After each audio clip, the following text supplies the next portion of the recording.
A gente começou a falar da igreja, né? Sobre primeira aula, né? Sobre a história da igreja. A gente está na história da igreja agora. Eu falei sobre a igreja, o conceito de igreja, de onde vem a palavra igreja, como é que foi a formação ali, os primeiros passos. Depois a gente falou sobre as perseguições, né? Que teve no começo da igreja. Eu foquei só nas perseguições até o comecinho do século IV, que é quando o imperador Constantino ele se torna cristão, segundo ele próprio, e ele para com as perseguições. Ele acaba com as perseguições pelo menos por um tempo, depois tem uma perseguição mais curta na frente, mas nesse momento ele para com as perseguições. Foram 250 anos de perseguição sob o Império Romano, né? Teve antes perseguições pelos judeus. Os judeus perseguiram os cristãos e depois o Império Romano perseguiu os cristãos. Império, assim, não foi os imperadores sempre que perseguiram. Muitas vezes os imperadores não faziam caso ou faziam vista grossa.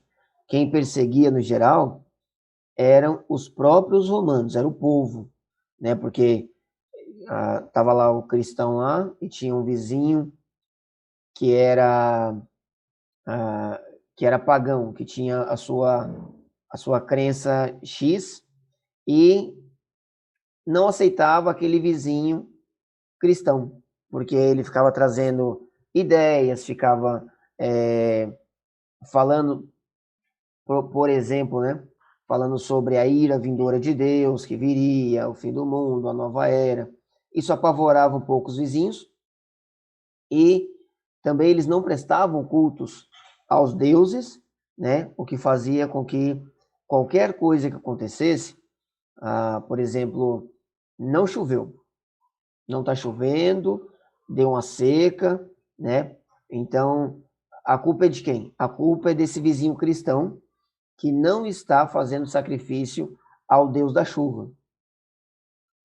E aí esses Aham. vizinhos pagãos é quem perseguiam esses cristãos, né? Então, a perseguição era generalizada. A gente fala assim, a perseguição do Império Romano, e a gente foca sempre no imperador perseguindo. A verdade é que nem sempre era o imperador.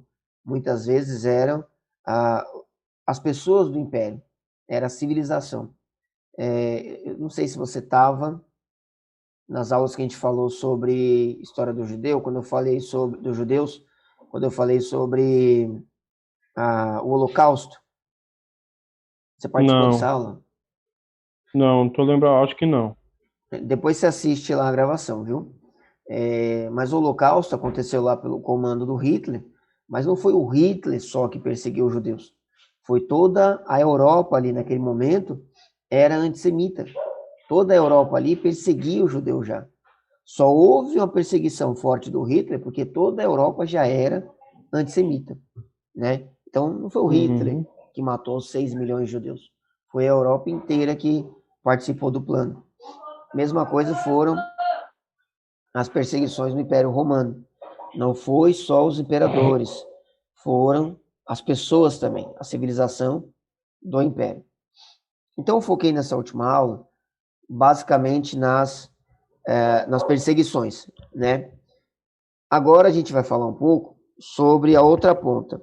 O que que acontecia durante as perseguições?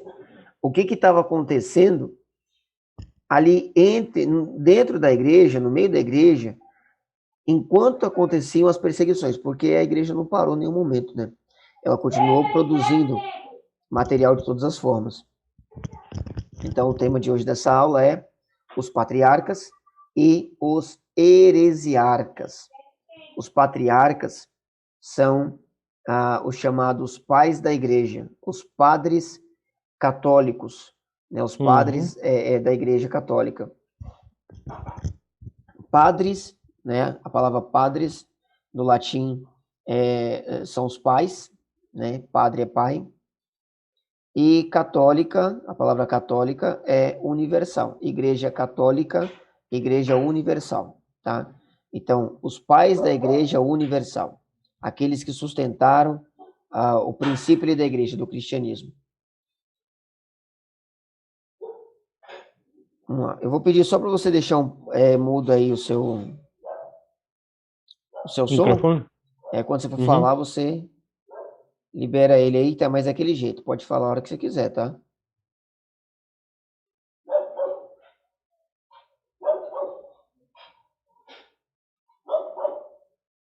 Vamos lá. Então, heresia. A palavra heresia significa escolha ou opção, tá? Então, a palavra heresia é uma escolha ou uma opção. Esse é o significado livre da palavra. E o que é isso? É a doutrina ou linha de pensamento contrária ou diferente de um credo ou sistema de um ou mais credos religiosos que pressupõem um sistema doutrinário organizado e ortodoxo, tá? Então, o que é uma heresia? Heresia é a escolha ou a opção contrária àquele sistema que já tem. Então, dentro da igreja, você tem a linha de pensamento, né? Eles vêm trazendo uma linha de pensamento, vem trazendo o evangelho, vem trazendo os ensinamentos, e aí alguém aparece com um outro pensamento, com um pensamento diferente, com a outra opção para aquilo que está sendo falado. Isso vai se dar o nome de heresia, tá? A heresia vai ser um pensamento diferente do pensamento que está sendo trazido. Tem uma frase assim dizendo: todo herético tornou-se tal por decisão das autoridades ortodoxas. Ele é, antes de tudo, um herético aos olhos dos outros. O que isso quer dizer? Quer dizer assim, quem define o que é heresia era a igreja. E não só a igreja, mas era a liderança da igreja. Então, a igreja tinha uma liderança, e essa liderança identificava aquilo que era o ensinamento contrário ao que estava sendo ensinado. Chamava aquilo de heresia, de outra opção, de outra escolha. Mas na cabeça do herege, daquela pessoa que ensinava heresia, ele não estava ensinando heresia, ele estava ensinando o pensamento que era correto. Certo? Então, o herege não é designado herege, senão porque alguém investido de poder eclesiástico e institucional classificou a sua prática ou as suas ideias como destoantes contrárias a uma ortodoxia oficial, que se autopostula como o caminho correto. Palavras difíceis, mas querem dizer o seguinte: o herege, ele só é herege. Opa, o Marcos está entrando aqui, tá? Vamos lá. Então, Marcos, a gente estava falando aqui, comecei a falar da aula, a gente acabou de começar praticamente, tá? A gente vai falar hoje sobre as heresias e os patriarcas. Quem são os patriarcas? Você estava na última aula, né? Aí a gente falou sobre as perseguições e a gente vai começar a falar agora do outro ponto, do outro lado, né? O que estava acontecendo na igreja enquanto aconteciam as perseguições. A igreja não parou em momento algum, né? Então, dentro da igreja, a gente tinha o que é chamado hoje é chamado assim, né? De os pais da igreja, os patriarcas, ou padres católicos. A palavra padre significa pai, e católico significa universal, né? Então, são chamados padres católicos, padres universais, são os pais da Igreja Universal, porque eles sustentaram a doutrina, né, depois dos apóstolos. Morrem os apóstolos e a igreja agora é sustentada, a doutrina é sustentada por esses homens, tá? E aí nós temos, ao mesmo tempo, enquanto nós temos esses padres sustentando a doutrina, nós temos os heresiarcas, né? Aqueles que são os que vão introduzir ou tentar introduzir as heresias. E essa luta vai ser constante até hoje, né? Durante a vida toda, essa luta é constante desse sistema da igreja, né? De um lado, a igreja tentando trazer a doutrina correta, e ao mesmo tempo, dentro da igreja, alguém tentando trazer uma doutrina incorreta, tá? Uma heresia. A palavra heresia, eu estava explicando aqui, ela significa escolha ou opção, tá? Então, o que é uma heresia? Heresia é assim, a igreja tem um pensamento, tem uma doutrina, tem aquilo que está sendo trazido na linha, na reta. Nós pensamos assim, assim, assado. Aconteceu assim, assim, assado. E de repente alguém fala, não, a minha visão é outra. Eu tenho uma outra opção. Não é assim. É assim, assim, assado. É diferente. Então, essa pessoa que traz essa outra opção, né, ele está trazendo uma heresia, uma escolha, certo? Só que todo herege, ele só é herege aos olhos dos outros. Na cabeça dele, ele não é o herege. E ele só é herege porque alguém, né, alguém ou a instituição com poder eclesiástico, né, eles podem classificar alguém como herético. Então, por exemplo, você tem uma congregação, você tem lá os líderes da congregação, e dentre os líderes, um dos líderes, ou alguém que não é líder, mas alguém dentro da igreja, se levanta com um pensamento diferente. Então, essa liderança fala assim, não, esse pensamento seu está errado, e o que você está trazendo é uma heresia. Quem pode classificar isso, né, é alguém que tem o poder para classificar isso. Poder assim, né? Na verdade, não é que ele tem o poder para classificar, é que na verdade ele está na liderança, né? Então, ele vai meio que decidir se assume essa posição ou não. Por isso que a gente vai ter muitos concílios em toda a história da igreja. O que são os concílios? Os concílios eram as reuniões, né, convocadas por um bispo ou outros bispos, e eles se reuniam todos para falar de um determinado assunto. Olha, nós estamos trazendo a doutrina assim, assim, assado. Mas aí o bispo tal, o presbítero tal, o diácono tal, ou fulano de tal, o pensador tal, está trazendo essa ideia, que é uma outra opção. Como é que a gente vai se portar em relação a isso? E aí, esse concílio vai decidir, né? Eles fazem votações, tem discussões, tem as exposições, cada um vai defender uma tese, eles vão chegar num consenso, ou não, às vezes não é exatamente o consenso, né? Como aconteceu muitas vezes de ter uma partilha, né, dentro da igreja, uma cisão dentro da igreja, vai parte para um lado, parte para o outro lado, mas dentro desse concílio, os líderes vão decidir se aquela ideia é aprovada ou não é aprovada. Se aquela ideia vai entrar para ortodoxia ou se ela vai entrar para heresia, certo? Então a gente vai classificar a heresia como sendo aquilo que é errado, é aquela opção que não é a opção correta, tá? E a ortodoxia, o que é a ortodoxia? A ortodoxia com o minúsculo, tá? Ortodoxia como ideia significa uma conformidade com os princípios de qualquer doutrina geralmente aceita em contraste com as doutrinas divergentes, tá? Então, a ortodoxia é aquela conformidade, né? Então, todos ali estão pensando da mesma forma, estão ensinando a mesma coisa. Todos eles têm a ideia de que aquilo que está sendo falado é o certo.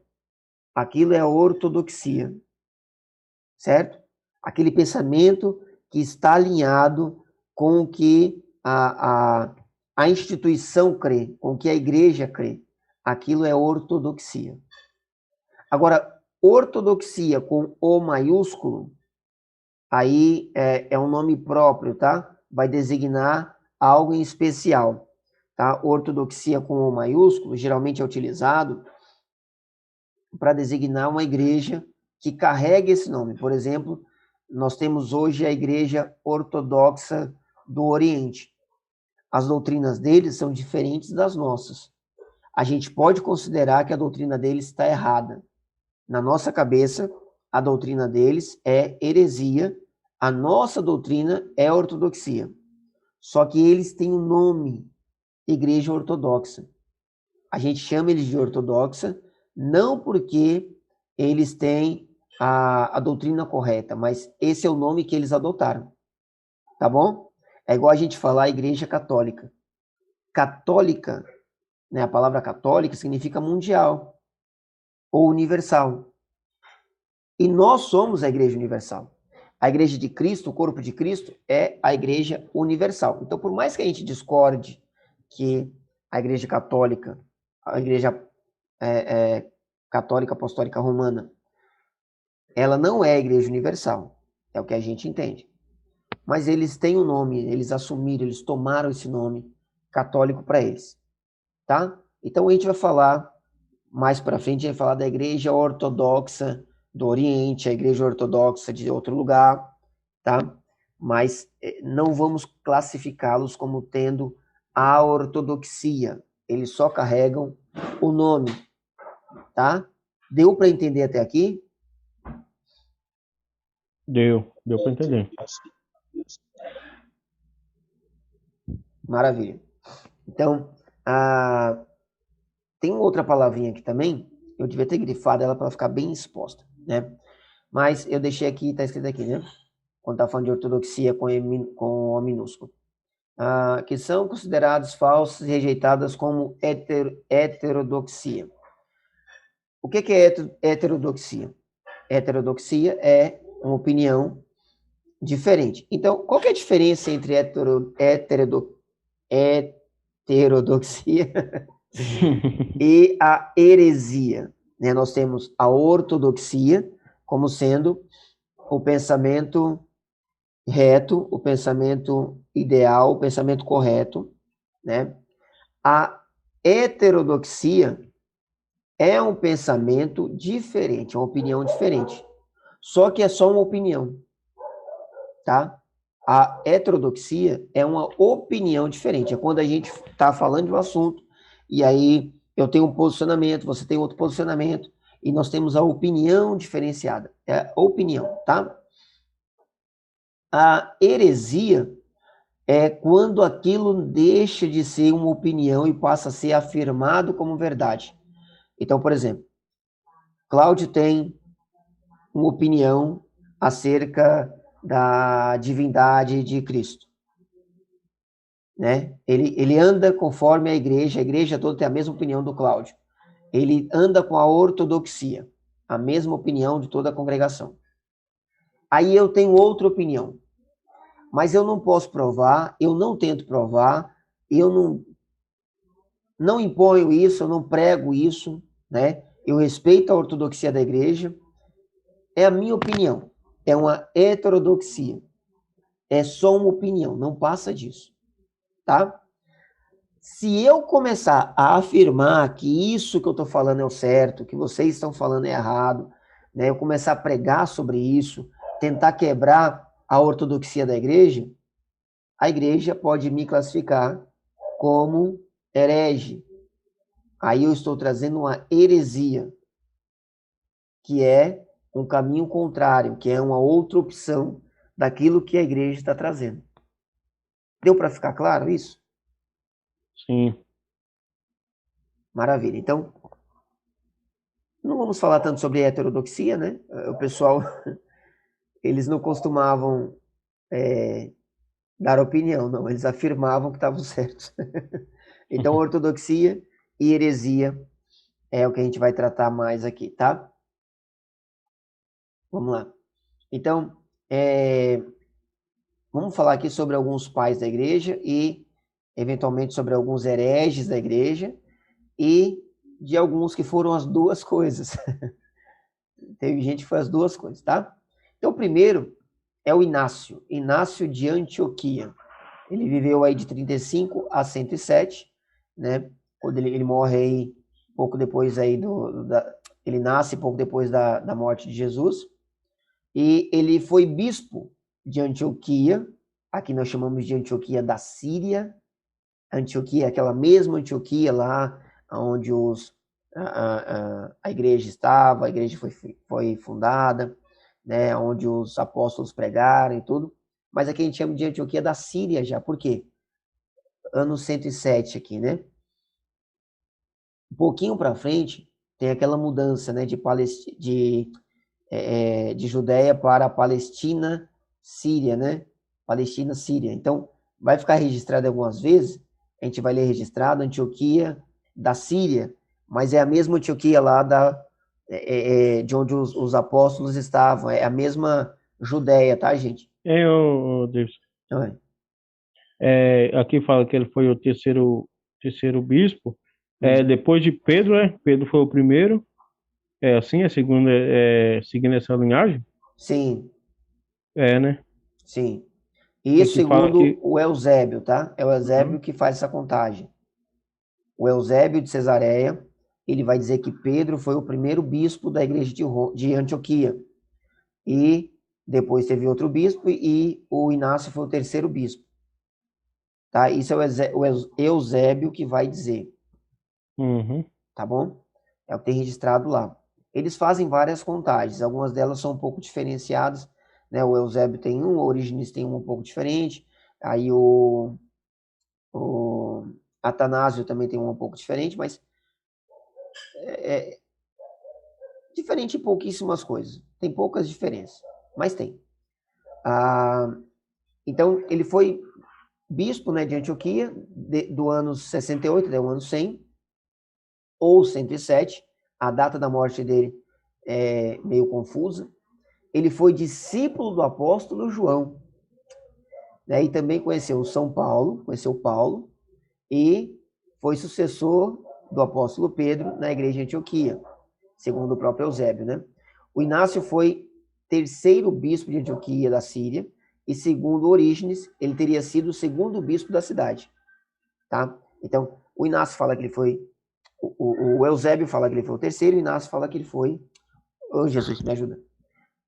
O Eusébio fala que ele foi o terceiro, e o Orígenes fala que ele foi o segundo, tá? Defendendo a autoridade da igreja, ele foi o primeiro a escrever a frase Igreja Católica. Tá? Então, o primeiro a escrever essa frase, Igreja Católica, registrada pelo menos, foi o Inácio de Antioquia, tá? Católico no sentido de mundial. Ele foi preso por ordem do imperador Trajano e condenado a ser lançado aos leões no Coliseu em Roma. As autoridades romanas esperavam fazer dele um exemplo e assim desencorajar o cristianismo. Ao falar sobre sua execução, Inácio disse a famosa expressão: trigo de Cristo moído nos dentes das feras. Certo? Então, ele quando vai ele fala, né, sobre a sua execução, ele vai ser executado e ele deixa essa frase registrada aí, né? Ele avisa que ele está indo para a morte e ele deixa essa frase registrada aí. É o trigo de Cristo sendo moído nos dentes das feras. E a gente sabe o que acontece com o trigo, né? O trigo ele espalha com o vento e ele nasce em vários lugares e ele se torna um campo muito grande. Era o pensamento que esses homens tinham para ir até o final, né? Eles defendiam com muita coragem a doutrina, né? Eles mantinham a doutrina com toda a força, a ponto de morrer por ela sem medo algum, né? Então, foi um grande homem aí, discípulo do João, conheceu Paulo e sucedeu o Pedro. Policarpo de Esmirna, né? Nasceu em 69, morreu em 155, foi um bispo da igreja de Esmirna do século II. De acordo com a obra Martírio de Policarpo, ele foi apunhalado quando estava amarrado numa estaca para ser queimado vivo e as chamas milagrosamente não o tocavam. Policarpo havia sido discípulo do apóstolo João também, fato atestado pelo bispo Irineu de Lyon, que ouviu discursar quando era jovem. Então, o Irineu ouviu o Policarpo discursando. O Irineu presenciou o Policarpo pregando. A gente vai falar do Irineu daqui a pouco. E o Tertuliano também vai falar a respeito de Policarpo e vai enfatizar que ele era discípulo de João. A única obra sobrevivente atribuída a ele é a Epístola de Policarpo aos Filipenses, que teve alguns defensores dela, né? Eu não lembro de ter falado isso, acho que eu falei sim, na aula de bibliologia, mas teve alguns defensores dela para entrar no cânon, né, a Epístola de Policarpo, mas acabaram por não colocar.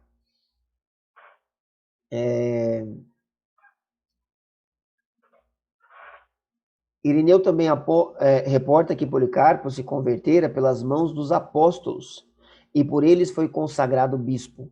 Policarpo conheceu alguns hereges gnósticos valentianos, inclusive o próprio Valentim, e encontrou-se com Marcião, a quem Policarpo chamava de primogênito de Satanás. Tá? Então, o Policarpo foi outro grande pai da igreja, discípulo também do apóstolo João,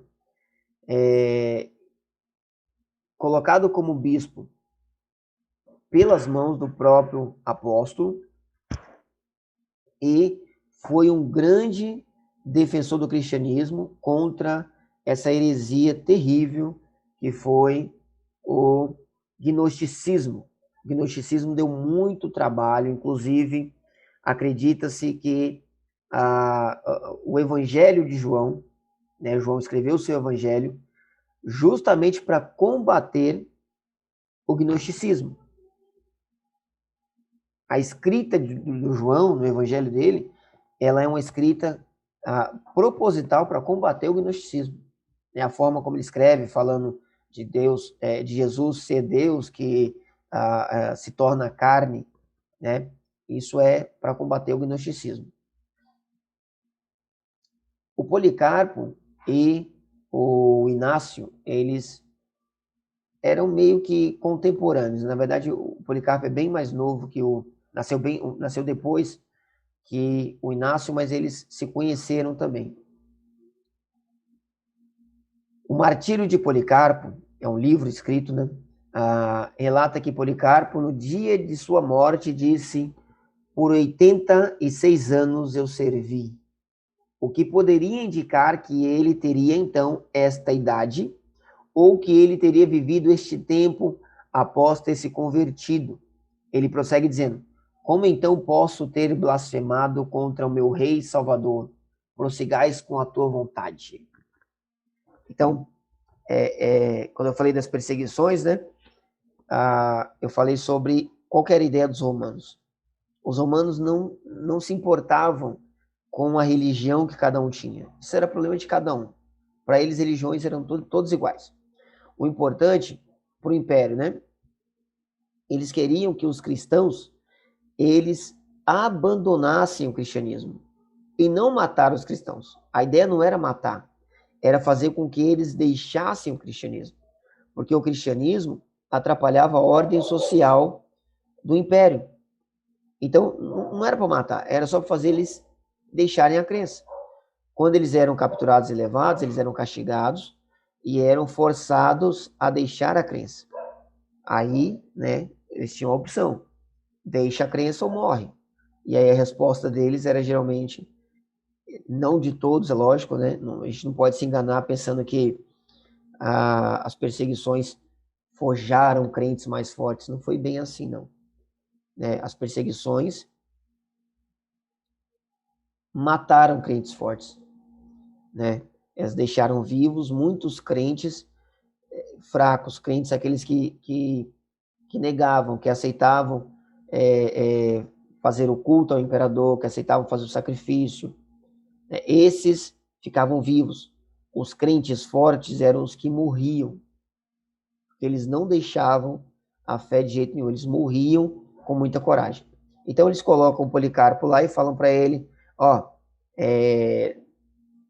faz aí um sacrifício ao imperador, renuncia a sua fé e vai embora. E aí ele fala essa frase: por 86 anos eu servi o meu Senhor. Como então posso blasfemar contra o meu rei e Salvador? Prossigais com a tua vontade. E então ele foi queimado vivo na estaca por se recusar a acender incenso. Acender incenso, era só isso, para o imperador. Segundo a tradição, as chamas não o queimaram e ele ficou aceso como uma grande tocha até que um guarda lhe apunhalasse com uma espada. Então essa é a história que é contada sobre a forma que Policarpo morreu. Ele foi colocado lá, amarrado na estaca, tacaram fogo nele e ele ficou aceso lá e não queimava. Então tiveram que matá-lo com uma espada. Muito bem, eu falei do gnosticismo. O que é o gnosticismo? Eu deixei de vermelho aqui porque é uma heresia, e aí eu vou colocar aqui os hereges de vermelho, né, pra gente ir destacando. O que é o gnosticismo? Gnosticismo vem de conhecedor, de sábio, gnose, né, vem de conhecer. Gnose vem de conhecer, de saber. Então, o gnosticismo vem da ideia de conhecer ou de saber alguma coisa. É um conjunto de correntes filosófico-religiosas, é uma mistura de filosofia com religião, sincréticas. Sincréticas quer dizer que é mistura, justamente que são misturados, né? Então, filosofia e religiões misturadas, oriundas de religião do Mediterrâneo durante o século I e II depois de Cristo. Então haviam vários cultos de mistérios, né? Várias religiões místicas para todo lado. E aí o gnosticismo era uma mistura dessas religiões e da filosofia grega. Juntou tudo isso, algumas religiões misturadas de mistério com as ideias filosóficas gregas. E aí você tem o gnosticismo. Ele era alicerçado em interpretações de relatos bíblicos e apócrifos pelo viés filosófico médio-platônico e de cultos de mistérios greco-romanos e orientais. Mesclara-se ao cristianismo, olha só, o que é perigosíssimo, né? Ele se mesclou, ele já havia uma mistura de outras religiões com filosofia, e ele se mistura agora ao cristianismo. É como se fosse um bicho devorando tudo. Onde ele passa, né, o gnosticismo ele consegue abraçar todas as coisas.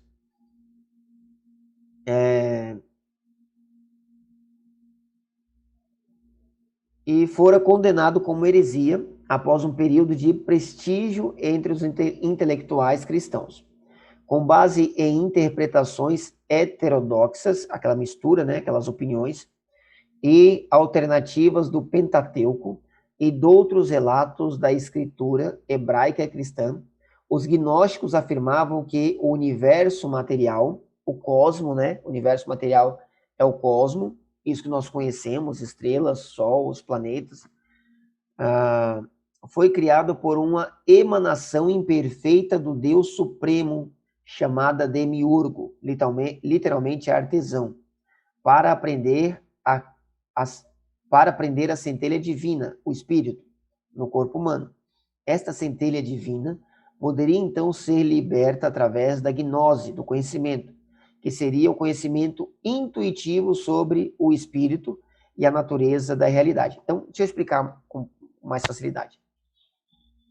O que o gnosticismo ele ensinava? Ele pegava tudo, ele abraçava tudo de uma vez só, colocava tudo num balaio, misturava e tirava aquilo que saía, né? Então, ele já havia misturado com outras crenças, outras religiões de mistério, ele se envolveu com a filosofia, e aí ele abraçou também o cristianismo e o judaísmo. Então, eles utilizavam os escritos apócrifos, né, as próprias escritos do Novo Testamento, né, de Jesus, evangelhos, cartas paulinas, pegavam os escritos judaicos, né, o Antigo Testamento, e eles misturavam tudo isso e iam adaptando. Então, o que eles envolveram dentro do cristianismo? Eles diziam que o universo, o cosmo, tudo isso que nós vemos, o sol, a terra, as estrelas, tudo, a carne, a matéria, foi criado por não por Deus, mas por uma emanação de Deus. Né? Então, existe um Deus supremo, um Deus que ele é todo espírito, ele é só espírito, ele é supremo, ele não tem nada de material nele, ele não tem carne, ele não tem parte física, ele está dentro do plano espiritual apenas. Mas uma emanação dele, um Deus menor, chamado Demiurgo, é um Deus menor do que esse Deus. Ele só emanou, ele saiu dele, é uma vontade própria. Saiu dele. E ele foi o artesão que construiu todo o universo. Então, quando a gente vai ler lá, por exemplo, né, na Torá, dizendo que Iavé criou os céus e a terra, esse Iavé que criou os céus e a terra não é Deus. Esse Iavé, ele é o demiurgo, é a emanação de Deus, é um Deus menor, tá? Esse Deus, ele é mau, ele não é bom. O único Deus bom é esse Deus total, que não tem nome, é um Deus supremo. Esse Deus miurgo, ele é mau, ele criou todas as coisas para prender a centelha divina no corpo humano. Então, o corpo humano seria algo mau. Estão conseguindo acompanhar aí? É uma história muito louca. Sim, sim. Mas é tá exatamente perfeito. assim, tá, gente? Então, o corpo humano, a carne, ela é má, tá? Tudo é mal, porque foi criado pelo Demiurgo, que é um Deus mau. E é um Deus menor, é uma emanação de Deus. E foi colocado dentro da carne essa centelha divina, que é o Espírito. Nosso Espírito é uma centelha divina desse Deus supremo, esse Deus maior.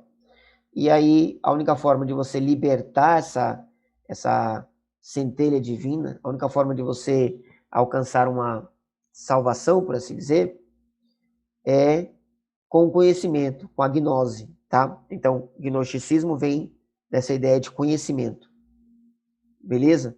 É toda essa mistura, gente, é uma bagunça o gnosticismo. E como eu falei, ele pode se mesclar em qualquer coisa. Marcião de Sinop. Ó, o gnosticismo foi uma das coisas que deu mais... Oi, pode falar. Quer dizer que o gnosticismo ele não tem, como é que fala, uma fundação, né, igual o bíblico, nada, né? Ele é misturado, né? É tudo. Quer dizer, que conhecimento vem de tudo, né? Eles como é que fala assim, é universal, né? Quer dizer que tudo eles podem tirar um conhecimento, né? Sim, em tudo, né? O gnosticismo ele pode se misturar com qualquer coisa, budismo, maçonaria, umbanda, tudo. Ele pode se misturar com tudo, porque ele parte dessa ideia que toda a criação, tudo que a gente vê, tudo que é natural, foi criado pelo Demiurgo e você precisa ter conhecimento, conhecer esse Deus que ele na verdade não se revelou. Esse Deus ele não se revelou. Então toda religião pode ser parte de uma revelação de Deus. Então, assim, ele pode abraçar muita gente. É uma ideia, assim, que pode cativar muita gente. Por isso que deu muito trabalho, tá?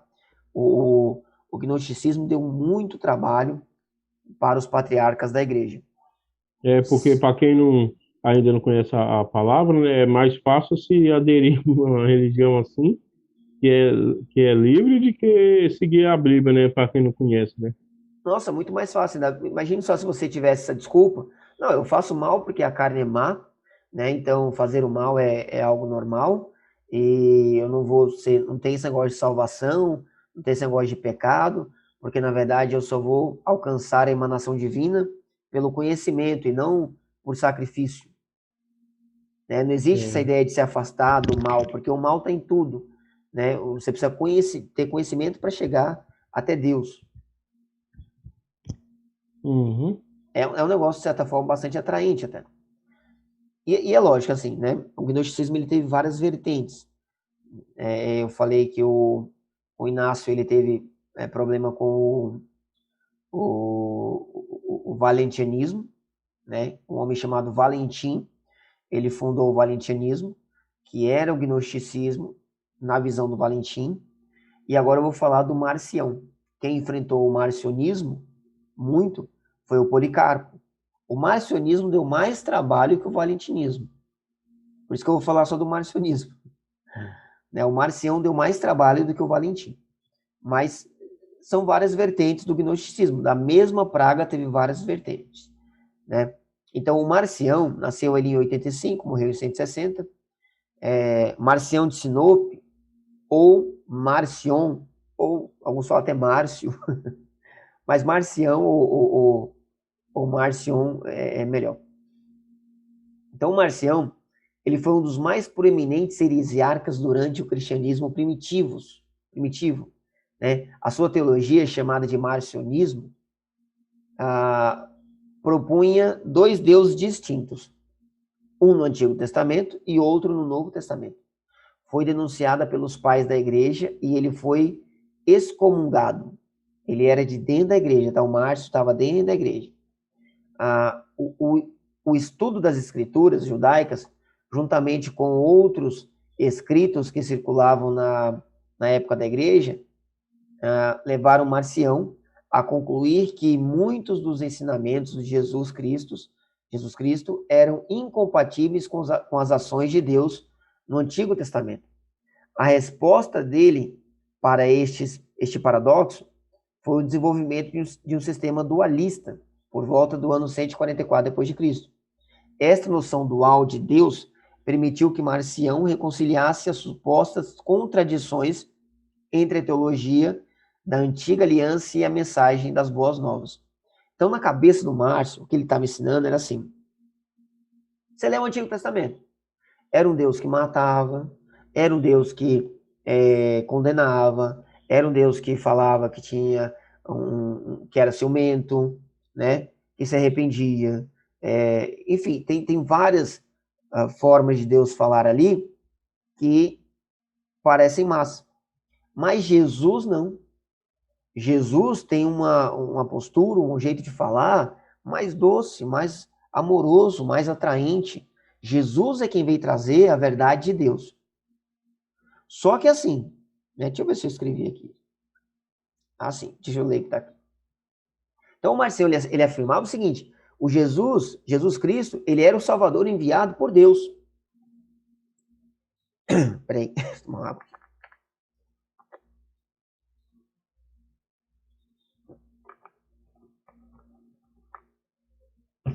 Ele era o Salvador enviado por Deus Pai, com Paulo como seu principal apóstolo. Então ele era fãzaço do Paulo. Marcião declarava que o cristianismo era distinto, diferente, oposto ao judaísmo.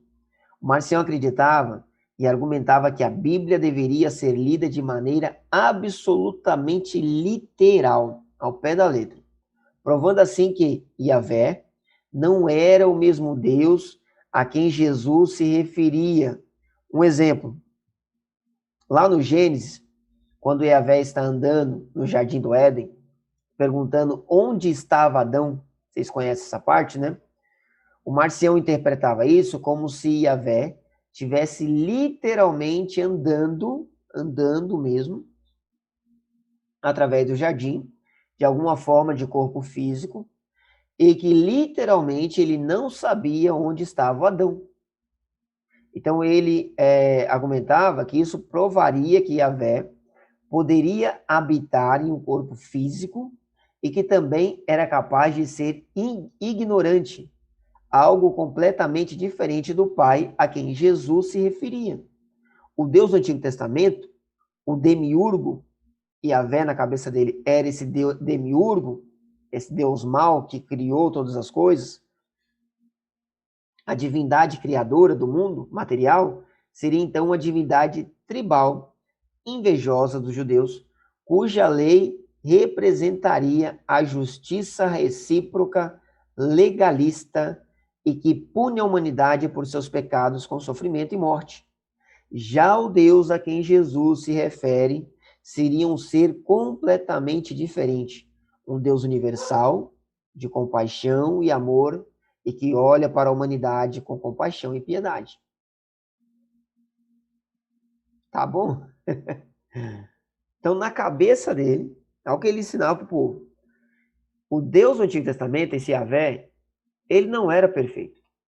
A Bíblia provava que ele não era perfeito. porque ele era, nesse episódio, por exemplo, ele não sabia onde estava Adão, literalmente ele não sabia. Quando ele fala assim, Adão, onde é que você está? Ele está, tipo assim, ele não sabe onde Adão está.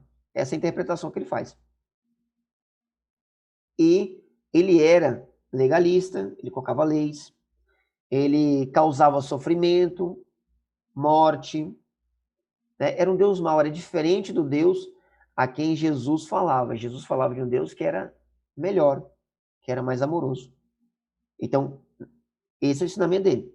Jesus veio em nome de Deus, Deus de verdade, o Deus, né, que está só no plano espiritual, para trazer essa mensagem de salvação.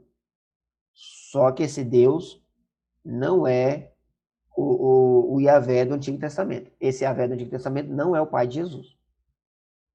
Certo? Essa era a doutrina do Marcião. Quem combateu essa doutrina com muita força foi o Policarpo. E aquela frase lá, né? O Policarpo falou dele. Tem a história, né? Que eles se encontraram, eles chegaram a se encontrar. O Policarpo se encontrou com o Marcião. E quando eles se encontram, aí o Marcião fala assim para o Policarpo: você sabe quem eu sou? E aí o Policarpo diz: sim, você é o primogênito de Satanás. Isso é muito forte, cara, é muito fera. O Policarpo era um cara que, ele era discípulo do João, mas podia ser do Pedro, né? Ele era bravo. Justino Marte. Justino Marte, ele nasceu no ano 100 e morreu no ano 165. E ele foi introduzido na fé diretamente por um sábio homem que o envolveu numa discussão sobre problemas filosóficos. Então ele falou sobre Jesus. Então assim, um homem sábio envolveu ele numa discussão ali sobre filosofia e aí falou de Jesus para ele, mas o assunto não era Jesus, mas virou Jesus depois. Então o Justino e falou para o Justino sobre os profetas. Olha o Marcos entrando aqui. Falou para Justino sobre os profetas que vieram antes dos filósofos e que falaram como confiáveis testemunhas da verdade.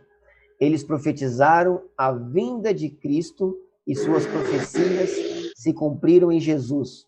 O Justino disse depois o seguinte: meu espírito foi imediatamente posto no fogo e uma afeição pelos profetas e para aqueles que são amigos de Cristo tomaram conta de mim. Enquanto ponderava nestas palavras, descobri que a sua era a única filosofia segura e útil. Cara, que negócio da hora. Então, o Justino, o Marcos perdeu o comecinho que eu falei do Justino. O Justino, Marcos, ele se envolveu numa discussão sobre filosofia. Um homem sábio falando com ele sobre filosofia. E aí, falou, durante a conversa sobre filosofia, falou para ele sobre Jesus. Então, o assunto não era Jesus, mas virou Jesus. Falou sobre Jesus para o Justino. E aí, contou para ele sobre os profetas, né, que profetizaram sobre a vinda de Cristo. E aí, as suas profecias cumpriram em Jesus. Então, esse filósofo tinha esse conhecimento. Não sei dizer se ele era cristão, além de filósofo, né, mas ele falou isso. E quando o Justino escuta essas coisas, aí ele se apaixona, ele vidra, ele fica vidrado nesse conhecimento sobre os profetas e esse Jesus. Né? Então, ele se consagrou totalmente à expansão e defesa da religião cristã. Totalmente. Ele se dedicou de corpo e alma, foi uma paixão assim, forte demais. Né? O Justino continuou usando a capa que o identificava como filósofo, porque ele era filósofo, e ensinou estudantes em Éfeso e depois em Roma. Os trabalhos que escreveu incluem 2 apologias em defesa dos cristãos e sua terceira obra foi Diálogo com Trifão. Essa obra, Diálogo com Trifão, ela é, de certa forma, famosa. Foi um diálogo que levou dias aí eles debatendo sobre o assunto, né? E ele registrou tudo em livro. A convicção de Justino da verdade do Cristo era tão completa que ele teve morte de Marte, sendo decapitado no ano 165. Né? Então, martirizado aí pela fé, né? Viveu ardentemente a fé, ficou apaixonado pela fé cristã, a única filosofia segura e útil, nas palavras dele. Montanismo. O montanismo, mais uma heresia, foi um movimento cristão fundado por Montano. Vocês perceberam já, né, que as heresias levam o nome dos donos, né? Por volta de 156 ou 157, que se organizou e difundiu em comunidades na Ásia Menor, em Roma e no norte da África. Montano afirmava possuir o dom da profecia e que havia sido enviado por Jesus Cristo para inaugurar a era do Paráclito. O Paráclito é a manifestação espiritual, tá? Paráclito. Oi? Ô Deus, mas isso aí era tudo antes de Cristo? Tudo o quê? Desculpa? Antes de Cristo? Não, depois de Jesus. Depois de Jesus morreu, depois que os apóstolos morreram, é que essas coisas vão acontecendo, né? Morrem os apóstolos e quem sustenta a doutrina cristã são os pais da igreja. Justino Marte, Policarpo, Inácio. E esses homens vão trazendo coisas diferentes. Eles queriam fazer as próprias leis, né? Exatamente. Então, o Montano trouxe essa doutrina, que foi conhecida depois como montanismo. Os seguidores de Montano eram os montanistas, né? Que ele, segundo ele, né, ele tinha um dom de profecia e foi enviado por Jesus para inaugurar a era do Paracleto, ou Paráclito, que era a ideia do sopro do Espírito, que era uma ideia assim, de que não existia, de fato, essa ideia de igreja com bispo, presbítero, diácono, não existia essa organização. O que tinha, na verdade, segundo ele, o que Jesus mandou ele fazer, foi trazer as profecias por meio do Espírito Santo. Então, as pessoas profetizariam em qualquer lugar, a igreja seria em todo lugar, todo tempo, a toda hora, na rua, uma pessoa só. Assim, seria um negócio livre, um espírito livre mesmo. Tá? Então, ele andava com duas mulheres, a Priscila, ou Prisca, e a Maximila, que afirmavam que o Espírito Santo falava através delas. É muito bom falar isso, né? Deus, isso aí eu tô lembrando de uns anos atrás que eu trabalhava com um rapaz, aí a mãe dele frequentava um tal de mesa branca lá, eu não sei se é catecismo, eu não sei qual, se é catecismo, eu não sei se era outro lá que ela frequentava, aí ele falou, não, meu, lá é como uma igreja mesmo, eles se vestem de branco, senta lá e fala de Jesus, fala da Bíblia. Aí eu falei pra ele, mas lê a Bíblia? Ele lê, ele falou, não lê a Bíblia, mas tem um livro lá que fala de Jesus e tudo. Aí ele me mostrou o livro lá, eu li umas páginas lá. Eu falei, não, meu, aqui fala de Jesus sim, só que não tem nada de bíblico. Aqui fala de Jesus, mas é umas coisas que eles mesmos inventou. Então isso cai dentro desse contexto também, né? Isso aí é Umbanda. Umbanda, né? É Umbanda, que eles vestem de branco e tal. Umbanda, na verdade, saiu do kardecismo, né? Foi uma Então, aí separação. eu falei, não quer dizer que aqui eles falam de Jesus que é um fundamento lá, porque tinha umas coisas que não tinha nada a ver, meu, era ideia própria, né, que eles só... Então, eu ia falar isso, deixei de falar, mas agora que você falou, mas essa ideia do gnosticismo, do demiurgo e tal, tá dentro da Umbanda. Porque na Umbanda, qual que é a ideia do princípio das coisas? Não sei se vocês já viram alguma vez, depois se quiser dar uma procurada, quando a gente falar de apologética, eu vou falar da Umbanda. Mas a ideia é de que o mundo foi criado, né, no princípio, assim, só tinha o Ogum, que é o Deus Supremo. E não tinha mais nada, só tinha o Ogum. E a vontade do Ogum É um espírito que sai do Ogum, que cria todas as coisas. É a mesma ideia do gnosticismo aqui, do demiurgo, né? Que é um Deus menor que sai do Deus maior, é uma emanação do Deus maior, sai e se torna um Deus menor e cria todas as coisas. A vontade própria. Quando a gente falar de apologética, eu vou trazer mais detalhado essa história. Entendi. Tá? Agora, assim, o montanismo, eu acho que ele se parece mais com, hoje em dia, algumas igrejas que têm essa ideia de profecia, né, que Deus está mais nelas do que está em outras, né, que tem que ser falado por profecia e não por palavra. A própria congregação cristã, eles leem muito pouco assim, eles não estudam a palavra, né? Não estudam a Bíblia. Eles têm essa ideia de revelação o tempo todo. É mais ou menos essa ideia do Montano. Era de que as coisas eram reveladas pelo Espírito ali na hora. Então era mais ou menos isso. Ele andava com essas duas mulheres e elas diziam que o Espírito falava através delas. O Espírito Santo estava nelas e falava através delas.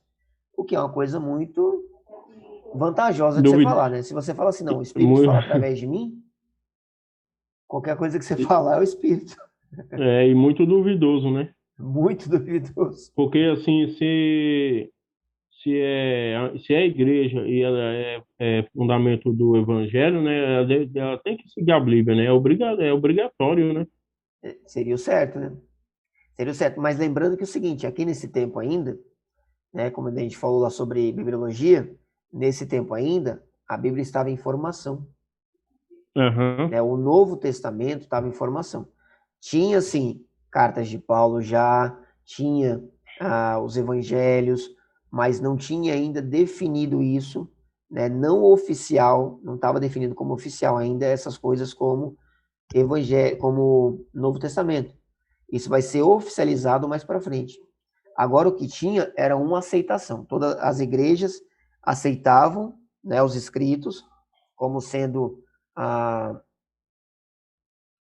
qual é a palavra? Canônicos, né, como sendo inspirados, mas não era oficial. Então, já que não tinha nada oficial, qualquer um podia se aproveitar disso, né? E acrescentar alguma coisa.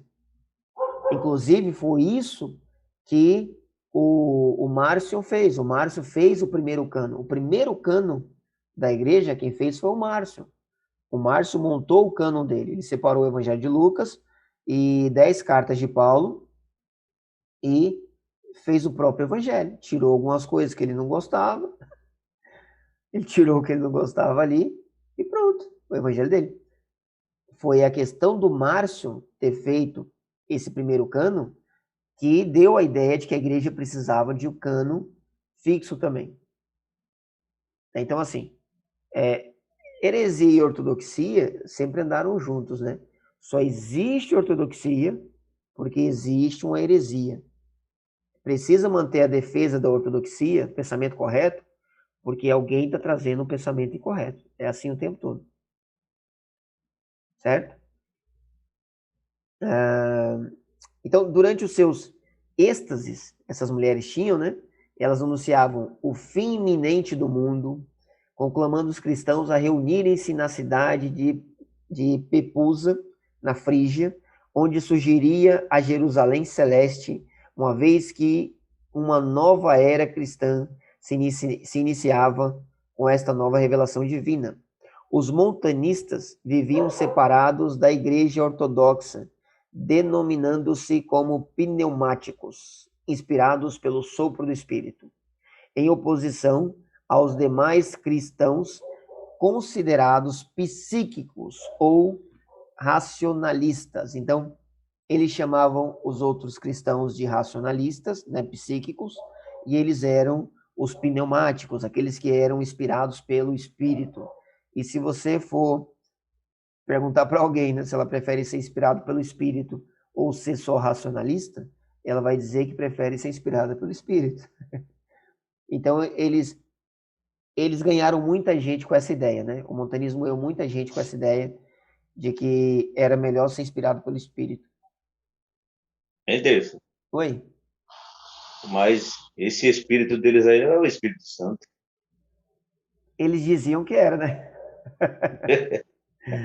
Eles diziam que Mas era. pregando essa doutrina deles aí, não, né? Tá na cara que não era o Espírito Santo, né? Não, hoje tá na cara. Mas se você pensar Hum. bem, Marcão, esse que era o problema. Hoje tá na cara. Na, E a gente já na época, tem uma profundidade, você conhece a Bíblia, nós temos pregações isso. sempre, né? A gente tá mais fácil da gente ler, da gente entender. Naquele tempo, não. Naquele É, tempo, cara, o Novo naquele Testamento não tempo, estava definido, né? O entendimento, né? Você entender os escritos ali, né? Que próprio Pedro fala que os escritos de Paulo eram muito complicados. É Pedro que vai falar isso. porque naquela época eram poucos que tinham acesso, né, à Sim, palavra de Deus, né? Então qualquer um que viesse pregando o evangelho de qualquer maneira, as pessoas eram obrigadas a acreditar, porque não tinha sim. acesso como a gente tem acesso hoje, né? A palavra de Deus, a Bíblia, nós podemos ler e podemos ver que os pregadores estão pregando, se é verdade ou se não é. Então, e ainda hoje você vê muita gente sendo levada por conversas erradas, né? Imagina naquele tempo. É, é verdade. Então era muito complicado. A igreja teve que batalhar. Esses homens aí levantados por Deus, eles tiveram que batalhar muito. Vamos lá. Irineu de Lyon. O Irineu nasceu ali no ano 130, morreu no ano 202. Ele foi bispo grego, teólogo e escritor. A escassa informação sobre sua vida e muitas coisas são pouco exatas. Teria nascido na Ásia proconsular, pelo menos em alguma província em seu limite. Na primeira metade do século II, não se sabe, não se sabe a data certa de seu nascimento. O que é certo é que ainda muito jovem tinha visto e escutado Policarpo de Esmirna, né? Durante a trégua religiosa subsequente à perseguição de Marco Aurélio, o novo bispo dividiu seu tempo entre deveres como pastor e missionário, e os seus escritos, quase todos dirigidos contra a heresia do gnosticismo, que começava a se espalhar pela Gália. Neste sentido, sua obra mais famosa é chamada de Contra-Heresias, a diversos hereses. Então, gente, nós temos aí mais um homem, o Irineu. Então, nós estamos, olha lá, desde Inácio, o terceiro bispo ali de Antioquia, desde Inácio até aqui no Irineu, nós estamos vendo eles lutando contra o gnosticismo, né? Então, o Irineu foi um grande teólogo, foi escritor, foi bispo, né? Dividiu seu tempo ali entre pastor e missionário, e escreveu muitas coisas contra as heresias. Seu livro mais famoso, Contra Heresias, é o nome do livro. Há diversos hereses. Ele teve que escrever um livro contra as heresias, e lógico, foi principalmente contra a heresia do gnosticismo. Né? Ele ouviu o Policarpo, então ele estava bem estruturado. Clemente de Alexandria, nasceu em 150, morreu em 215. Foi um escritor, teólogo, apologista cristão grego nascido em Atenas. Clemente foi um erudito numa época em que os cristãos eram geralmente pouco letrados. Não obstante, foi capaz de construir argumentos lógicos convincentes baseados nas escrituras e na filosofia a favor do cristianismo e contra o gnosticismo valentim, que baseados em Alexandria, o mais importante centro de atividade intelectual da época, estavam em plena expansão. Defendeu a fraternidade e a repartição das riquezas entre os homens, observando o livre-arbítrio. Então, o Clemente também lutou contra o gnosticismo, dessa vez o gnosticismo de Valentim, pouca coisa diferente do de Marcião, porque o princípio é o mesmo, tá? O princípio sempre é o mesmo do gnosticismo. Ele foi um homem muito erudito, numa época que as pessoas não eram tão eruditas.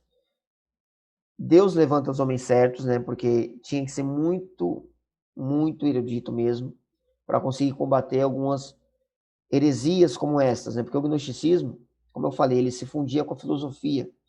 E debater com a filosofia é muito difícil, porque filosofia são ideias. É difícil você provar a filosofia porque elas são ideias. Tem que tem que ser muito inteligente para debater com filosofia. E ele defendia, né, a fraternidade e a repartição das riquezas, mas assim, voluntárias, tá? É um livre-arbítrio. Então, tem essa frase dele. Deus criou o gênero humano para a comunicação e a comunhão de uns com os outros, como ele, que começou a repartir do seu e a todos os homens proveu o seu logos comum, e tudo fez por todos. Logo, tudo é comum e não pretendam os ricos ter mais que os outros. Então, ele traz essa ideia, né, que Deus, que tinha todas as coisas, mais rico que todos, né, Deus era muito mais rico que todos, ele dividiu aquilo que ele tinha, que foi o seu logos, que foi a palavra, né, o logos aqui é a palavra. Inclusive, quando João escreve lá, no princípio era o verbo estava com Deus, o verbo ali é logos, né, a palavra usada para verbo é logos, no princípio era o logos estava com Deus, o logos era Deus, e quando ele fala assim, e o logos se fez carne e habitou entre nós, então João está dizendo que existia a palavra de Deus, que era Deus, a palavra de Deus era um Deus. E que ele se fez carne, né? Ele está combatendo o gnosticismo. O gnosticismo dizia que a carne era má, que só Deus era bom e Deus não era carne. Mas João está falando, Deus é bom e virou carne.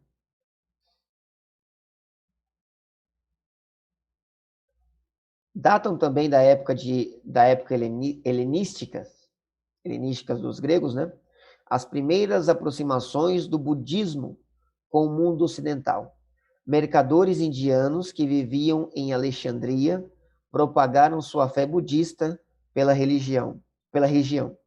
Clemente de Alexandria foi o primeiro autor ocidental a citar em suas obras o nome Buda.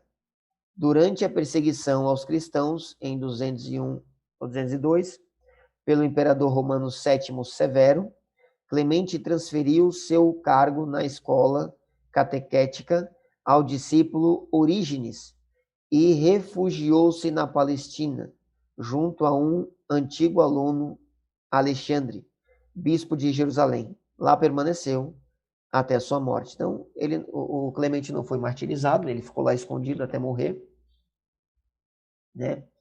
Mas é isso, ele foi um grande homem, foi o primeiro a falar sobre budismo, né? Sobre Buda, especificamente o nome Buda. Ele foi o primeiro cristão a escrever sobre isso. Enfim, foi um grande homem. Tertuliano, 160 a 220, foi um produtivo autor das primeiras fases do cristianismo. Nascido em Cartago, ele foi o primeiro autor cristão a produzir uma obra literária em latim. Ele também foi um notável apologista cristão e um polemista contra a heresia. Ele organizou e avançou a nova teologia da Igreja Antiga. Ele é talvez mais famoso por ser autor mais antigo cuja obra sobreviveu a utilizar o termo trindade. Então, Tertuliano foi o mais antigo a utilizar a palavra trindade.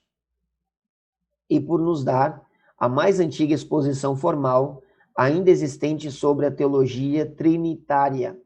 É um dos pais da igreja. Algumas das ideias de Tertuliano não eram aceitáveis para os ortodoxos, e no fim de sua vida ele se tornou um montanista. Então Tertuliano foi um cara muito especial, né? Ele era um grande escritor, foi um grande apologista, né? Ele é que introduziu essa palavra trindade ao nosso conhecimento. Ele foi o primeiro a deixar isso por escrito, trindade. essa palavra é criada, né, não está na Bíblia, e ele deu uma exposição do que seria a Trindade, né? E aí ficou mais bem colocada assim a teologia trinitária. O que é o trinitarismo, a teologia trinitária? É essa ideia que nós já conhecemos da Trindade, né? Pai, Filho e Espírito Santo, todos eles são um e todos eles são distintos. Pai, Filho e Espírito Santo são a mesma pessoa e ainda assim são pessoas diferentes. Quem trouxe uma ideia bem explicada disso na época foi o Tertuliano, e por isso ele foi muito bem lembrado, ainda é muito bem lembrado. Porém, ele também tinha algumas ideias divergentes e mais para o final de sua vida ele se tornou montanista. Ele deixou a igreja, né, e adotou o pensamento de Montano, a ideia que nós falamos agora há pouco sobre ser levado pelo espírito de profecia. Sua conversão ao cristianismo aconteceu por volta de 197 ou 198, mas seus antecedentes imediatos são desconhecidos, exceto o que pode ser conjecturado a partir dos seus escritos. O evento deve ter sido repentino e decisivo, transformando de uma vez a sua própria personalidade. Ele escreveu que não podia imaginar uma vida verdadeiramente cristã sem um ato consciente e radical de conversão. Frase dele: nós somos da mesma laia e natureza. Cristãos são feitos e não nascidos. Uma boa frase, né? Todos nós somos a mesma coisa, a mesma laia, Que é isso? Um cristão é feito, ele não nasce cristão, ele tem que ser feito cristão. Mas da mesma dele, laia... Laia é um bom sentido, né? Era uma palavra comum de ser usada. Então, na cabeça dele, né, você, para ser um bom cristão, você tinha que ter assim, um ato consciente e radical de conversão. Tem que ter mudança, tem que ter tem que ser evidenciado por aquilo que você vive com força, sabe? Não, o cara fala assim, não, eu sou crente, e aí a vestimenta dele não muda, as palavras não mudam, o posicionamento não muda. Na cabeça dele, ele é o assembleiano de antigamente, né? Um assembleiano assim, bem firme, como é que é o nome daquela outra igreja, gente? Me ajuda aí.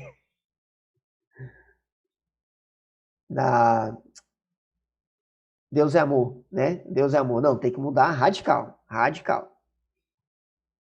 O Tertuliano tinha um temperamento violento e energético, quase fanático, lutador empedernido, e muitos dos seus escritos são polêmicos.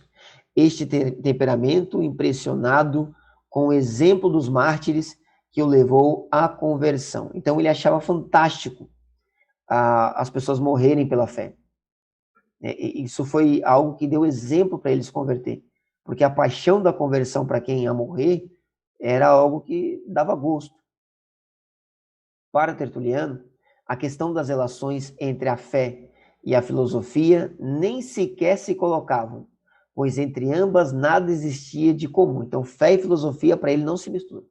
Filosofia era vista como adversária da fé, e os filósofos antigos como patriarcas dos hereges. Para ele, de fato, fé e razão opõem-se, e podemos encontrar na filosofia a origem de todos os desvios da fé. É bem conhecida a frase credo quia absurdum. Apesar de ela não se encontrar nos escritos de Tertuliano, mas apenas algumas semelhantes, ela condensa bem o seu pensamento acerca da razão. Note-se que o seu significado é não apenas creio, embora seja absurdo, mas sim creio porque é absurdo. A verdadeira fé tende-se a opor à razão. Então, para o Tertuliano, a ideia é essa, credo quia absurdum. Não é só creio, ainda que seja absurdo. É creio porque é absurdo. Na cabeça dele, fé e razão são separados. Ou você tem fé, ou você tem razão. Radical. O maior contributo de Tertuliano para a teologia foi a sua reflexão acerca do mistério trinitário. Criou um vocábulo que passou a fazer parte da linguagem oficial da teologia cristã, que é Trindade, né? Trindade foi ele que criou. Foi ele que introduziu a palavra trinitas como complemento de unitas. Segundo Tertuliano, Pai, Filho e Espírito Santo são um só Deus, porque uma só é a substância, um só estado, status, e um só poder. Mas, por outro lado, distinguem-se e se separam na separação pelo grau, pela forma e pela espécie, pela manifestação. Tertuliano introduz assim o termo pessoa, persona, para significar cada um dos três considerado individualmente. Este vocábulo passou a vigorar até hoje para referir às realidades trinitárias. Então, assim, gente, para a gente falar hoje sobre Trindade, é, de certa forma, fácil. Mas para ele falar naquela época, explicar ainda e tal, trazer esse conceito todo, deve ter dado bastante trabalho, né? Ele criou uma palavra para isso. Trindade é uma palavra criada pelo Tertuliano para falar a respeito dessa união. Pai, Filho e Espírito Santo os três são a mesma coisa em nível, poder, conhecimento, tudo, mas são diferentes em manifestação, em espécie, né? Enfim, nessas coisas. Então ele trouxe uma ideia, né? uma forma de reflexão a respeito desse assunto. Vamos lá. Orígenes, 185 a 253. O maior erudito da Igreja Antiga. Esse é um título dado a Orígenes. Nasceu de uma família cristã egípcia e teve como mestre Clemente de Alexandria. Daqui a 10 minutos cai, eu vou tentar terminar em 10 minutos. Orígenes castrou a si mesmo. Vocês ouviram bem? Castrou a si mesmo, ao tomar literalmente o capítulo 19, versículo 12 do Evangelho de Mateus. Vocês lembram o que está escrito? Sabe o que está escrito lá? Mateus 19, 12? Aquele lá, Deus, que ele não podia olhar para uma mulher e sentir desejo? Não. Não? É quando Jesus está falando de casamento.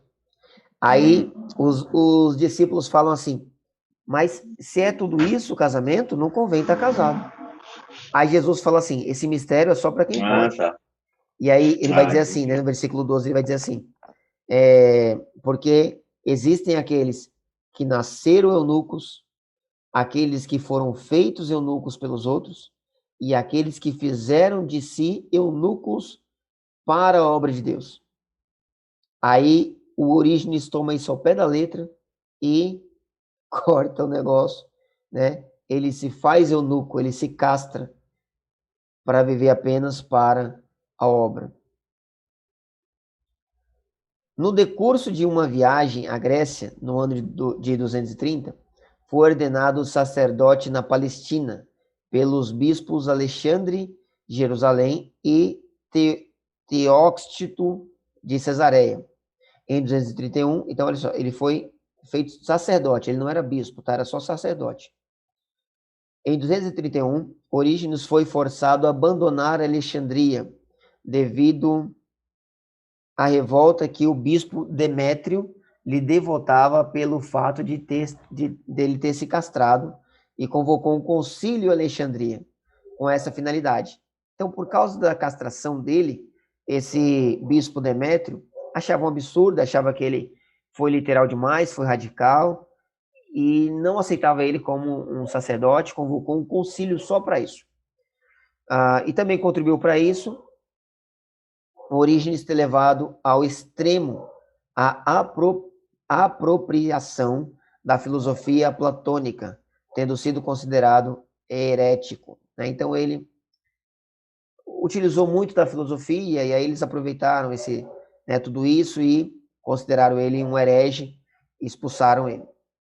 Na sequência da onda de perseguição aos cristãos, ordenada por Décio, Orígenes foi preso, torturado, o que lhe causou a morte por volta de 253. Então morreu torturado. Orígenes escreveu nada menos que 600 obras, entre as quais as mais conhecidas são Contra Celso, que foi uma apologia, uma defesa da fé contra esse homem, o Celso, e a Exapla. A Exapla eu falei na aula de bibliologia, a Exapla foi uma tradução que ele fez. O Orígenes fez uma tradução com seis traduções, né? Ele fez uma Bíblia com 6 línguas diferentes, numa só. Do que sabemos de Celso, foi o próprio Orígenes quem nos deu a conhecer, inclusive a sua obra, Aletius Logos, o Logos verdadeiro, e o livro Discurso contra os Cristãos. Essas obras são as do Celso. Obra em que Celso coloca claramente a forma como o judaísmo e o cristianismo se tornaram cópias de outras religiões, tanto na questão dos mitos da Arca de Noé, como a circuncisão, onde Celso afirma que os judeus receberam essa tradição dos egípcios. Tá? Então o Celso faz esses escritos aí, falando que o cristianismo, o judaísmo eram cópias de outras religiões, e aí o Orígenes escreve o seu livro Contra Celso, rebatendo tudo que o Celso falou. Eusébio de Cesareia, 265 a 339. Foi um bispo de Cesareia e é referido como o pai da história da igreja, porque nos seus escritos estão os primeiros relatos quanto à história do cristianismo primitivo. As obras literárias de Eusébio refletem o curso da sua vida. No início dedicou-se à crítica dos textos bíblicos. Com as perseguições de Diocleciano e de Galério, dirigiu seus interesses para os mártires, tanto da sua época como os anteriores. Esse interesse levou a escrever praticamente uma história da igreja e mesmo uma história universal, que, segundo o ponto de vista de Eusébio, seria apenas a base para a história eclesiástica, porque na cabeça do Eusébio, toda a história do mundo girava em torno da igreja. Toda a história do mundo, né, a igreja estava ali no centro. Desde a criação como antes, né? Toda a história do judaísmo, tudo ali girava em torno, o mundo girava tudo em torno disso. Nota-se, pois, que, para Eusébio, a igreja aparece como sendo o motor da história humana. Com as controvérsias arianas, o interesse de Eusébio passou para as questões dogmáticas. A cristandade era finalmente reconhecida pelo Estado. Isso trouxe, não obstante, novos problemas. Apologias diferentes das anteriores tornavam-se necessárias. Então, aqui, né, até a época que o Eusébio morre, 339, o Constantino já tinha se tornado cristão e o cristianismo agora era aceito pelo império e pelo povo, né? Surge, né? Ele vai por pontos, né? O Eusébio. Ele começa a falar sobre a história da igreja, né? Fazendo crítica de textos e tal. Não história da igreja, fazendo críticas de textos. Quando ele começa a ver lá os mártires, durante a perseguição forte, ele começa a falar sobre os mártires que veio na época dele, antes dele, faz uma história da igreja. E aí, quando o império se torna cristão, quando Constantino se torna cristão, surge um outro problema, agora não são mais os mártires, não são mais as perseguições, é uma controvérsia, é uma tretinha que vai aparecer, que é o arianismo. E aí, então, ele se volta para isso, para combater o arianismo, ele se volta para as questões dogmáticas. Do ponto de vista dogmático, Eusébio apoia-se totalmente em Orígenes. Tal como este teólogo partiu da ideia fundamental da soberania absoluta de Deus. Deus é a causa de todos os seres, mas não é meramente uma causa. Nele tudo o que é bom está incluído. Dele toda a vida é originada e é a origem de toda a virtude. É o Deus supremo, ao qual Cristo está sujeito como Deus secundário. Jesus é Deus, só está sujeito como Deus secundário, mas é o mesmo nível. Deus enviou Cristo para o mundo para que este participasse das graças incluídas na essência divina. Cristo é a única criatura realmente boa, possuindo a imagem de Deus e sendo um raio de eterna luz. Esta comparação com o raio de eterna luz é, no entanto, de tal forma limitada que Eusébio necessita enfatizar a autoexistência de Jesus, né? Então, ele vai dizer que Jesus é um raio de luz, mas ele precisa explicar ali que ele sempre existiu, ele não saiu de Deus posteriormente, ele sempre existiu como Deus. Eusébio tenta, assim, enfatizar a diferença das pessoas da Trindade, mantendo a subordinação de Jesus a Deus. Eusébio nunca aplica a Jesus o termo Theos, porque, segundo ele, tudo o que é defendido para além disso é suspeito de politeísmo. Crê que Jesus é uma criatura de Deus cuja geração ocorreu antes do tempo. Jesus é, pela sua atividade, o órgão de Deus, o Criador da vida, o princípio de todas as revelações divinas, que no seu caráter absoluto é entronado sobre toda a criação. Este Logos divino assumiu um corpo humano sem que o seu ser fosse em algo alterado.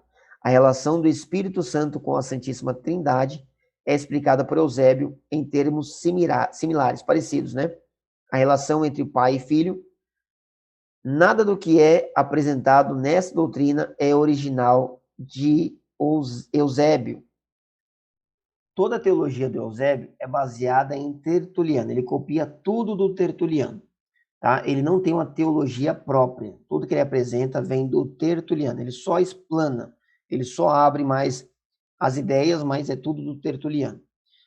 Então, qual que é a ideia dele em relação a Deus? Ele tem uma ideia formada de que Jesus é Deus, Jesus sempre existiu, só que ele não utiliza, por exemplo, o Theos de Deus, né, para Jesus, nesse sentido de que ele é Deus no mesmo nível. Ele é Deus como Deus, mas ele é um Deus criado, né? Ele é criado de Deus, como Deus, mas criado de Deus. Então, sendo assim, ele é Deus, mas criado de Deus. Não é o mesmo Deus, não tem o mesmo sentido, o mesmo peso de Deus, tá? Isso vai trazer alguns problemas, é lógico, né? Ário, 256 a 336. Foi um heresiarca do século IV, fundador da doutrina arianista, tida como herege. Era, antes de se afastar do trinitarianismo, diácono de Alexandria, ordenado pelo patriarca Pedro I, razão pela qual também é conhecido como Ário de Alexandria. Então, o Ário, ele foi um diácono em Alexandria e ele estava lá dentro da doutrina do trinitarianismo, né, da Trindade, mas ele cria uma outra teologia, ele traz uma outra ideia, o arianismo.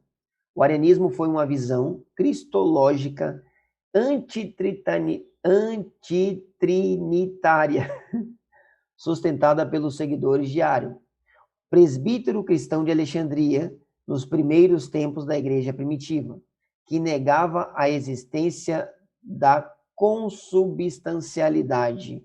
O que é consubstancialidade? Consubstanciação é ter a mesma substância. Então, ele dizia que Jesus e Deus Pai não tinham a mesma substância. Deus Pai era um Deus e Jesus tinha uma substância diferente de Deus Pai, que os igualasse, né? Então,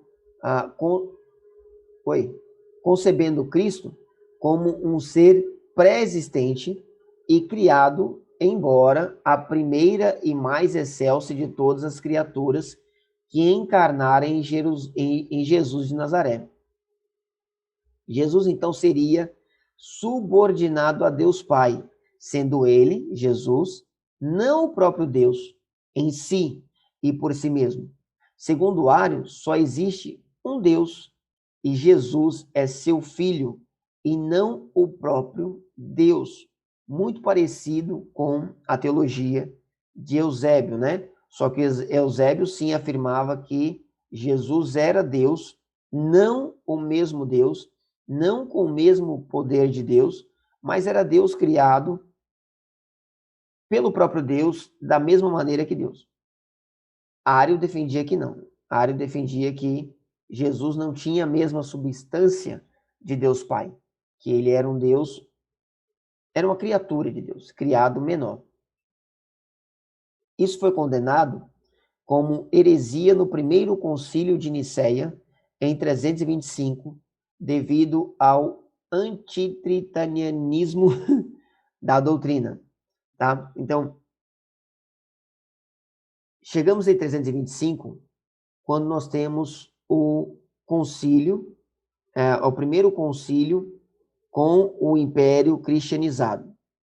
Daqui para frente, né, nós já viemos até aqui tendo dificuldades com heresias. Nós vimos que, por exemplo, né, alguns patriarcas, por mais que eles foram patriarcas, eles também trouxeram alguma heresia.